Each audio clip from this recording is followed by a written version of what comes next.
Here I have Motorola Moto G42, and today I'm going to show you how to record screen on this device.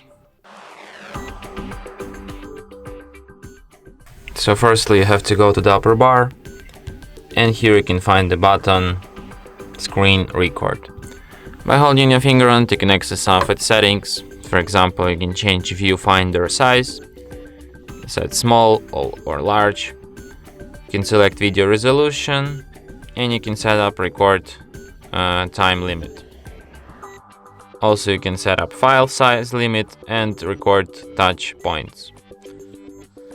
So to start recording, just tap on this button once, then tap start, and after the countdown, recording starts.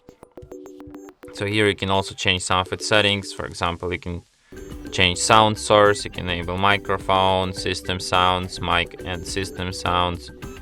You can enable like front camera, viewfinder.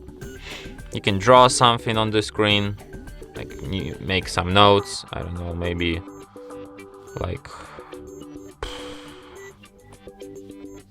write something, I don't know, anything you want. So you can pause the recording by tapping here. Then you can play it once again. And to stop recording like at all, tap on the red button. And after that, recording will be saved to the gallery, to the screen record section. And here it is. Microphone, system sounds, mic and system sounds. And from here you can share, edit or delete your recording. And that's it. Thanks for watching. If you find this tutorial useful, don't forget to hit that like button and subscribe to our channel.